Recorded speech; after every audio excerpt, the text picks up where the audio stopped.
မင်္ဂလာပါဗျာဒီနေ့ကတော့ 9 Bio-Lab Communication NPC ရဲ့နောက်ဆုံးခြေလှမ်းဖြစ်တဲ့အခန်း6 Requesting that wish would enrich life ဘဝကိုပုံမပြည့်စုံစေဖို့တောင်းဆိုခြင်းအကြောင်းကိုရှင်းပြပေးသွားမှာပဲဖြစ်ပါတယ်အရင်စစ်တွေမှာမြင်တာကိုပြောခဲ့တဲ့ observation ခန်းစားချက်ကိုပြောခဲ့တဲ့ feeling လိုအပ်ချက်ကိုဖော်ထုတ်ခဲ့တဲ့ needအခုအဆင့်၄မှာတော့အဲ့ဒီလိုအပ်ချက်တွေပြည့်ဝလာဖို့တစ်ဖက်လူကိုဘယ်လိုတောင်းဆိုမလဲဆိုတာကိုသင်ကြားပေးထားတာပဲဖြစ်ပါတယ်အခန်း6တောင်းဆိုခြင်း requesting ကျွန်တော်တို့တော်တော်များများကကိုယ်စိတ်ထဲမှာရှိတာကိုသူများကအလိုလိုသိရမယ်လို့ထင်တတ်ကြပါတယ်ဒါပေမဲ့တိကျတဲ့တောင်းဆိုမှုမရှိရင်ပြဿနာတွေဖြစ်လာတတ်ပါတယ်ဒီအခန်းမှာတောင်းဆိုမှုလုပ်တော့မယ်ဆိုရင်သတိထားရမယ့်အချက်၄ချက်ရှိပါတယ်positive action language ပြုသဘောဆောင်တဲ့ပါတာစကားမလုပ်နဲ့လို့ပြောမဲ့အစားပါလုပ်ပေးစေချင်တယ်ဆိုတာကိုတခါတည်းပြောထားရပါမယ်သူအုံနောက်ကမလုပ်နဲ့လို့ပြောရင်ပါလုပ်ရမလဲဆိုတာဝေခွဲမရဖြစ်တတ်လို့ပါဥပမာငါ့ကိုအလုပ်တွေနဲ့ပဲတယောက်တည်းပြစ်မထားနဲ့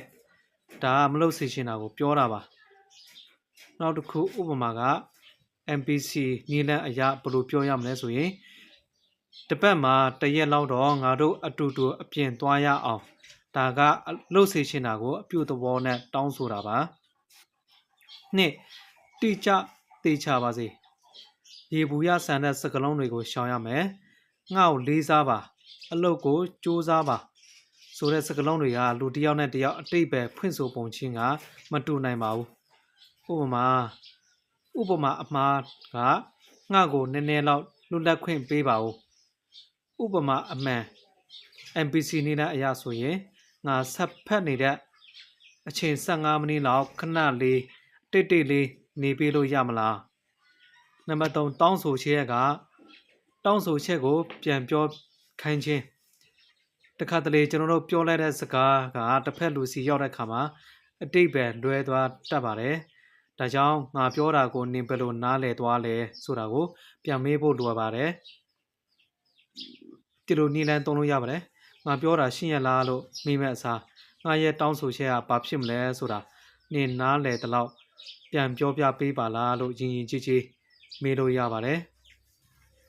နံပါတ်၄ request တောင်းဆိုမှုနဲ့အမိန့်ပေးတယ်နှစ်ခုကိုခွဲခြားခြင်းဒါကဒီအခန်းရဲ့အရေးကြီးဆုံးအပိုင်းမှာအမိန့်တစ်ဖက်လူကကိုယ်တောင်းဆိုချက်ကိုညှင်းလိုက်တဲ့အခါမှာကိုယ်ကစိတ်ဆိုးမယ်အပြစ်တင်မယ်ဒါမှမဟုတ်အပြစ်ရှိသလိုခံစားရအောင်လုပ်မယ်ဆိုရင်ဒါအမိန့်ပေးတာဖြစ်ပါတယ်တောင်းဆိုမှုကဘယ်လိုဖြစ်မလဲဆိုရင်တစ်ဖက်လူကမလုပ်ပေးနိုင်ဘူးလို့မြင်ရင်တောင်မှသူတို့မှလည်းတခြားအရေးကြီးတဲ့အကြောင်းပြချက်ရှိမှာပဲလို့နားလည်ပေးနိုင်တာမျိုးဖြစ်ပါတယ်စကားပြောအပုံစံအပြည့်စုံဆိုရင်ဒါက OFNR observation feeling need request model ပဲဖြစ်ပါတယ်အခုဆိုရင်အခန်း3ကနေအခန်း6ထိကိုပေါင်းလိုက်ရင် NPC စကားပြောစုံအပြည့်စုံထွက်လာပါပြီအခြေအနေကတငယ်ချင်းကကိုယ့်စီကငွေချေးထားပြီးတော့ပြန်ပေးဖို့ရက်ကြော်နေတဲ့ခါမှာနေငါစီကပတ်စံချေးထားတာခုဆိုရင်တစ်လကြော်သွားပြီနော်ဒါ observation နှစ် feeling အဲ့ဒီအတွက်ငါနည်းနည်းစိုးရိမ်မိတယ်ဒါ feeling နံပါတ်3ဘာလို့လဲဆိုတော့ငါမှလည်းပေးစရာရှိတဲ့ B တွေအတွက်အစီအစဉ်တခြားရှိနေလို့ပါဒါက need လိုအပ်ချက်၄ဒါကြောင့်ဒီတစ်ပတ်တောက်ကြနေ့မှာပတ်စံပြန်ပေးနိုင်မလားမပေးနိုင်သေးဘူးဆိုရင်လည်းဘယ်တော့လောက်ရနိုင်မလဲဆိုတာကိုငါ့ကိုပြောပြပေးနိုင်မလားဒါတောင်းဆိုမှု request ပဲဖြစ်ပါတယ်ဒီခန့်ရအနည်းချုပ်ကတော့တောင်းဆိုတယ်ဆိုတာတစ်ဖက်လူကိုစိတ်ကြိုက်ခိုင်းစေတာမဟုတ်ပါဘူးကိုယ့်ရဲ့လိုအပ်ချက်ကိုတစ်ဖက်လူကကြီးဖြူနဲ့ဖြည့်ဆည်းပေးခြင်းစိတ်ပေါ်လာအောင်လမ်းဖွင့်ပေးတာပဲဖြစ်ပါတယ်အခန်းခွန်ဆက်ပြီးဖတ်ပြပေးသွားပါမယ်စာနာမှုဖြင့်လက်ခံနားထောင်ပေးခြင်းစာနာနားလည်မှု empathy ဆိုတာတစ်ဖက်လူရဲ့ခံစားချက်နဲ့လိုအပ်ချက်တွေကိုလေးနက် နားလည်ပေးတာပဲဖြစ်ပါတယ်ဒါပေမဲ့ကျွန်တော်တို့အများစုကနားထောင်ပေးတယ်လို့ဆိုတော့လဲတစ်ဖက်တန်းတကယ်တမ်းမှာစာနာပေးမဲ့အစားတခြားအရာတွေလုပ်နေတတ်လို့ပါတိစာနာနားလည်မှုမဟုတ်တဲ့အပြုတ်မှုတရားရောက်ကသူတို့ရဲ့အခက်အခဲကိုပြောပြတဲ့အခါမှာကျွန်တော်တို့ဟာစာနာနားလည်ပေးမဲ့အစားအောက်ပါအတိုင်းတုံ့ပြန်မိတတ်ကြပါတယ်စာရေးသူကဒါတွေကိုရှောင်ဖို့သတိထိပေးထားပါတယ်အကြံပေးခြင်းနေ့နေရာမှာဆိုရင်တော့နေ့နေရာမှာငါဆိုရင်တော့နင်တာမျိုးလှုပ်တင်တယ်တာထိုးပြောခြင်းဒါကပါဟုတ်သေးလို့လေဒါကပါထိုးလို့လေပါဒါကပါဆန်းလို့လေငါတော့ကဆိုရင်နင့်ထက်ပိုဆိုးတယ်ဆိုတဲ့အပြောဆိုမျိုးကိုရှုံရှားသိပါတယ်နောက်တစ်ခုကပညာပေးခြင်းမျိုးကိုရှောင်ရှားသိတယ်ဒါကနင့်အတွက်သင်ခန်းစာပဲလေအကောင်းမြင်စမ်းပါဆိုတဲ့စကားမျိုးကိုရှောင်ရှားသိပါတယ်နှစ်သိမ့်ပေးခြင်းစိတ်မကောင်းမဖြစ်ပါနဲ့နင်တက်နိုင်တဲ့လောက်လှုပ်ခဲ့တာပဲဆိုတာမျိုးကိုရှောင်ရှားသိပါတယ်စစ်ဆေးမင်းမြန်းခြင်းဒါကဘယ်တုန်းကစတာလဲဘယ်သူနဲ့စဖြစ်တာလဲဆိုတဲ့စကားပြောပုံစံမျိုးကိုရှောင်ရှားသိတယ်လို့စာရေးဆရာကအကြံပြုထားပါတယ်နှစ်စာနာမှုဖြင့်နားထောင်ခြင်း MBC နီလန်းနဲ့နားထောင်တဲ့အခါမှာတစ်ဖက်လူဘလောက်ပဲရိုင်းပြောပါစေဝေဖန်တန်တွေနားမထောင်ပဲသူတို့ရဲ့ OFNR လိလာတွေ့ရှိချက်ခံစားချက်လိုအပ်ချက်တောင်းဆိုချက်ကိုပဲအာရုံစိုက်ပြီးတော့နားထောင်ပေးတင်တယ်လို့စာရေးဆရာကအကြံပေးထားပါတယ်အတိကတော့ချက်ကတော့သူတို့ရဲ့စကလုံးတွေနောက်ွယ်ကခံစားချက်နဲ့လိုအပ်ချက်ကိုပဲလိုက်ရှာရတာပဲဖြစ်ပါတယ်။၃အတီးပြုချက်ပြန်ပေးခြင်းကျွန်တော်တို့နားလည်လိုက်တာမှန်သိရအောင်တစ်ဖက်လူကိုမေခုံးပုံစံနဲ့ပြန်ပြောပြတာပဲဖြစ်ပါတယ်။ဒါကိုလုပ်ပေးခြင်းအပြင်တစ်ဖက်လူကငါ့ကိုနားလည်ပေးနေပါလားဆိုတဲ့ခံစားချက်ကိုရရှိစေတာပဲဖြစ်ပါတယ်။ဥပမာစကားပြောဆိုပုံကတော့နင်တီလိုဖြစ်သွားတဲ့အတွက်စိတ်ပြတ်နေတာလား။ဘာလို့လဲဆိုတော့နင်ရဲ့စူးစမ်းမှုကိုအတိမတ်ပြုစေချင်လို့လား။နင်ပြောချင်တာကငါဘက်ကအချိန်တိကျဖို့တောင်းဆိုနေတာလားဆိုတဲ့စကားပြောဆိုမှုပုံစံမျိုးကိုဥပမာပုံစံမျိုးကိုပြောထားခြင်းပဲဖြစ်ပါတယ်။ဘယ်ချိန်ထိနားထောင်ပေးရမလဲဆိုရင်တစ်ဖက်လူစီကဟုတ်တယ်အဲ့ဒါကိုပြောတာဆိုတဲ့အတီးပြုချက်မျိုးရတဲ့အထိဒါမှမဟုတ်တစ်ဖက်လူရဲ့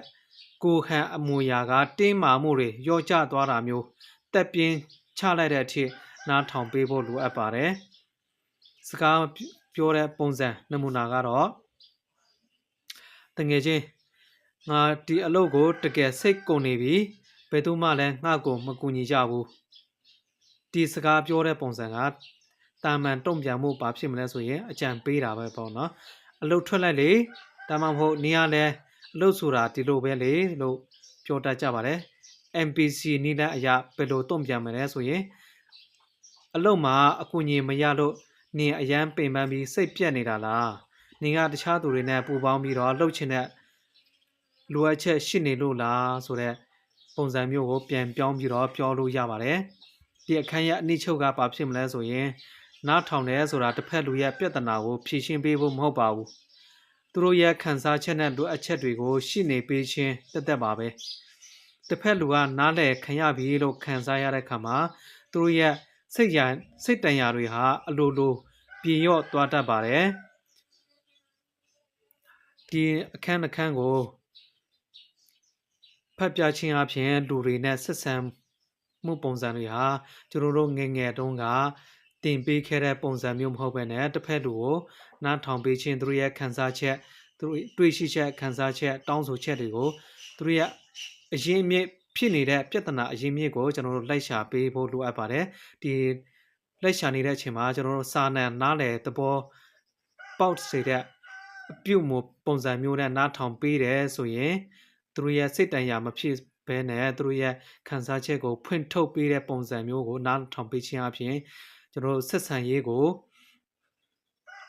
တဆင့်ပို့ပြီးတော့အရင်တုန်းကကျွန်တော်တို့တမယိုးကြဖြစ်နေတဲ့ပုံစံနဲ့အခု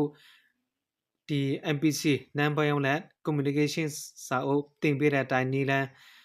ကျင့်သုံးမယ်ဆိုရင်ကျွန်တော်တို့လူအချင်းချင်းကြားဆက်ဆံရေးပုံစံကို relationship ရင်းနှီးမှုပို့ပြီးတော့ရစေပါတယ်လို့ပြောရင်းဒီအခန်းရဲ့ အနည်းချုပ်ကိုအဆုံးသတ်လိုက်ပါတယ်လူတွေအချင်းချင်းကြားဆက်ဆံရေးပုံမကောင်းမွန်စေဖို့နီလန်းတွေအများကြီးသိရှိသွားတယ်လို့ဆုတောင်းပေးပါတယ်အားလုံးကျေးဇူးတင်ပါတယ်ဒီထက်မကပျော်ရွှင်ချမ်းသာတဲ့ဆက်ဆံမှုမျိုးတွေရနိုင်ကြပါစေလို့ဆုတောင်းပေးလိုက်ပါတယ်အားလုံးကျေးဇူးတင်ပါတယ်